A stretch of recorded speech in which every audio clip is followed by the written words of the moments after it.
Masih bersama kami di Presisi Pagi. Operasi Patuh Semeru 2024 yang digelar 15 sampai 28 Juli 2024 di jajaran Polda Jawa Timur telah selesai dilaksanakan. Operasi yang bertujuan membangun budaya tertib berlalu lintas ini berhasil menekan angka pelanggaran hingga kecelakaan.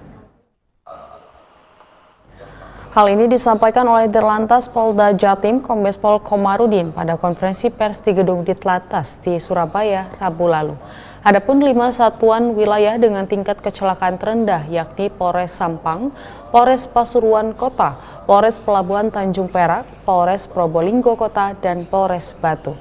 Dirlantas Polda Jatim mengatakan dari data pelanggaran secara keseluruhan tahun ini mampu ditekan hingga 85%, kasus kecelakaan turun sebanyak 27%, korban meninggal dunia turun 67% dibandingkan dengan tahun 2023. Capaian ini seiring dengan dampak dari sosialisasi secara intens yang diberikan oleh kepolisian.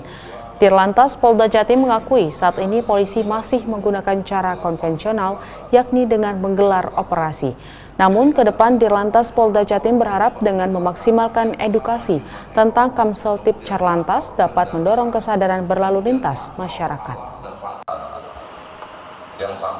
Jadi ada 4 faktor penyebab kecelakaan. Yang pertama human error, kemudian faktor kendaraan, kemudian faktor alam dan faktor jalan.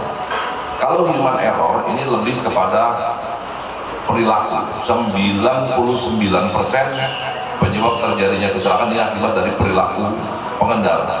Dia yang ugal-ugalan, dia yang melanggar aturan berlalu lintas, dia yang kebut-kebutan. Dan ada catatan yang perlu dipahami juga bahwa dengan pola-pola yang kita lakukan ini juga memberikan gambaran bahwa pengguna jalan kita masih perlu dilakukan treatment dengan menghadirkan personil secara masif. Jadi upaya-upaya seperti mungkin kita bisa meniru pada negara-negara maju di mana tidak ada polisi di jalan tapi masyarakatnya tertib. Ini kita masih menuju ke arah sana. Fakta dari yang ada bahwa kita bisa tertib ya kalau harus dilakukan dengan penggelaran kekuatan. Dalam rangka persiapan menghadapi Pilkada serentak yang akan dilaksanakan pada bulan November tahun 2024 mendatang, Satsamapta Polres Mahakam Ulu mengadakan kegiatan latihan pengendalian massa atau Dalmas. Dalam rangka persiapan menghadapi Pilkada serentak yang akan dilaksanakan pada bulan November tahun 2024 mendatang, Satsamapta Polres Mahakam Ulu mengadakan kegiatan latihan pengendalian massa atau Dalmas. Kegiatan ini dipimpin langsung oleh Kasat Samapta Polres Mahakam Ulu, Ibtu Nur Hidayat. Latihan berlangsung di depan Markas Komando Polres Mahakam Ulu. Kegiatan ini diikuti oleh seluruh personel Dalmas Satsamapta Polres Mahakam Ulu yang berperan penting dalam menjaga ketertiban dan keamanan selama proses pilkada berlangsung. Dalam arahannya, Kasat Samapta Polres Mahakam Ulu menekankan pentingnya kesiapsiagaan dan profesionalisme setiap personel dalam menghadapi situasi yang berpotensi mengganggu ketertiban umum. Latihan pengendalian massa ini bertujuan untuk memperkuat koordinasi dan kemampuan personel dalam menangani berbagai kemungkinan situasi yang dapat terjadi selama pilkada. Satsamapta Polres Mahakam Ulu berkomitmen untuk terus meningkatkan kemampuan dan kesiapsiagaan dalam menjaga keamanan dan ketertiban di wilayah hukumnya, khususnya menjelang pelaksanaan Pilkada Serentak 2024. Dengan adanya latihan ini diharapkan Polres Mahakam Ulu dapat memberikan rasa aman dan nyaman kepada masyarakat dalam melaksanakan hak pilihnya, serta memastikan pelaksanaan Pilkada dapat berjalan dengan tertib dan damai. Dari Humas Polres Mahakam Ulu, Polda Kalimantan Timur melaporkan untuk Polri TV. Dalam upaya Harkamtibmas yang kondusif, Polres Bontang melakukan upaya meningkatkan intensitas patroli gabungan 3 pilar meliputi TNI, Polri, beserta Pemkot Bontang.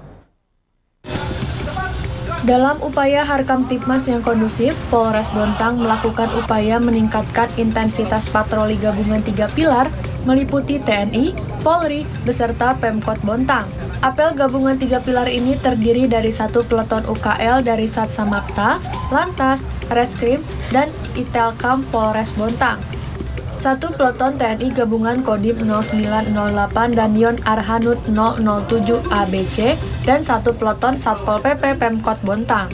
Target dalam kegiatan ini adalah penertiban dan penindakan hukum terhadap penyakit masyarakat, di antaranya penyalahgunaan narkoba, judi, miras, asusila, sajam, balap liar, dan tawuran dengan sasaran lokasi keramaian dan THM penginapan serta lokasi rawan yang berpotensi menimbulkan gangguan keamanan. Kapolres Bontang AKBP Alex FL Tobing melalui Kabak Ops Kompol Awan Kurnianto selaku pengendali kegiatan menyampaikan, kegiatan ini merupakan wujud sinergitas yang solid antara TNI, Polri, dan Pemkot Bontang dengan misi cipta kondisi Kamtibmas kondusif di Kota Bontang, terkhusus jelang pelaksanaan Pilkada Serentak 2024. Tim gabungan bergerak menuju sasaran dipimpin Kasat Samapta AKP Widodo.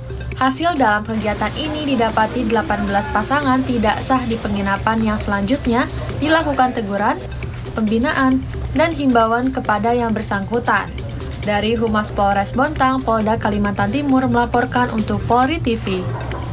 Sebanyak 200 personil Polri dan 50 personil TNI menjalani latihan penanganan karhutlah secara teori dan praktek selama 3 hari dengan instruktur dari Manggala Agni di Komplek Jakabaring, Kota Palembang. Sebanyak 200 personel Polri dan 50 personel TNI menjalani latihan penanganan karhutlah secara teori dan praktek selama 3 hari dengan instruktur dari Manggala Agni di Komplek Jakabaring, Kota Palembang.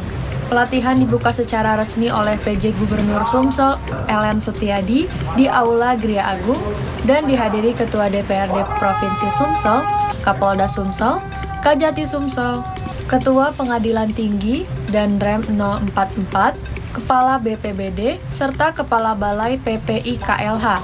PJ Gubernur Sumsel mengapresiasi pihak yang menginisiasi diselenggarakannya kegiatan pelatihan penanggulangan kebakaran hutan dan lahan, serta penanganan karhutlah yang melibatkan semua stakeholder, baik pemerintah pusat maupun pemerintah daerah, bahkan dari dunia usaha ataupun pihak swasta.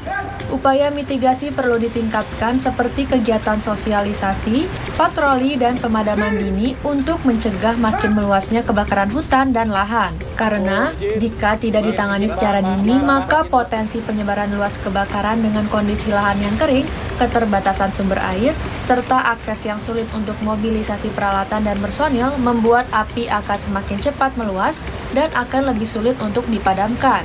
Sementara itu, Kapolda Sumsel Irjen A. Rahmat Wibowo mengatakan pihaknya mendatangkan pelatih dari ahlinya pemadaman kebakaran hutan dan lahan dari Manggala Agni yang berada di bawah Menteri Lingkungan Hidup dan Kehutanan.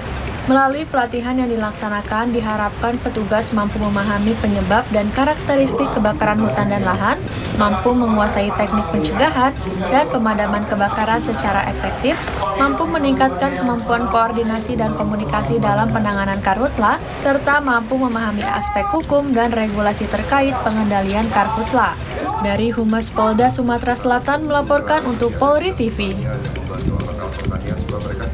Kapolda Sumsel Irjen Pol A. Rahmat Wibowo melakukan pengecekan peralatan penanggulangan kebakaran hutan dan lahan atau karhutlah di gudang logistik Mapolda Sumsel yang dihadiri oleh sejumlah pejabat utama dan personil Polda Sumsel.